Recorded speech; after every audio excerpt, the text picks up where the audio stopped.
But there is a story that has been somewhat buried, forgotten about that I think turns the perception of two-tier policing and two-tier justice into a reality, and it is what happened at Manchester Airport, and yet the only footage you saw was what happened subsequently when the police officers did manage to get control of the situation. There was huge criticism that a police officer had used his feet, but these are armed police officers and the rules of engagement are very, very simple. If you're carrying a gun, you do not engage in as assailant or somebody potentially dangerous with the other hand for fear of losing control of the gun. All of that was lost, but what's happened in the intervening period? Well, nothing is the answer, and we think we know the answer. We think we know the reasons why this happened, and I'm going to hand over to Richard Ty, who's going to go through this in more detail.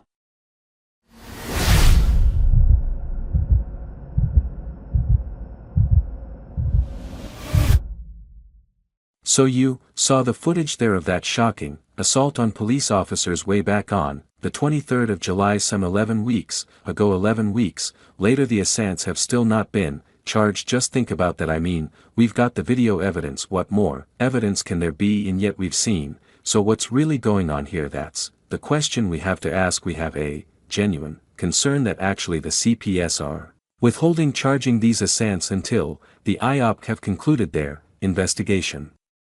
And if the IOP find any fault in the conduct of the officers, then that will give the CPS reason not to charge the assailants. Just think about that. Just think about the effect that might have on the morale of serving police officers up and down the country. It's not acceptable to us at Reform UK, but much more importantly, it's not acceptable to tens of millions of decent law-abiding British citizens. So we are therefore serving notice today in this letter to the Home Secretary that if the Crown Prosecution Service are not going to charge these assailants, then we Reform UK, we will launch a private criminal prosecution against these assailants. We've taken legal advice. I have a top quality legal team on standby.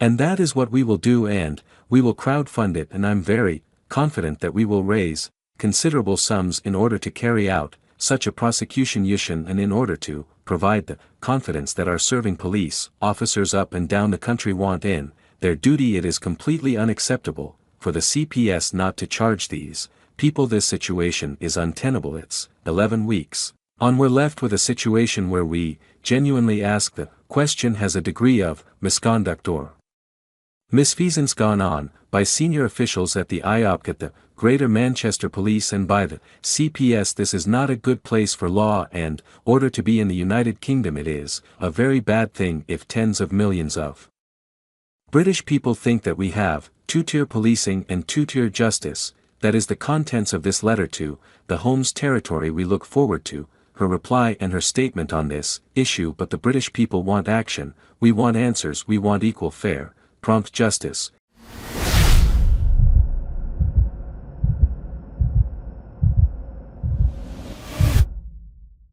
Thanks for watching this video.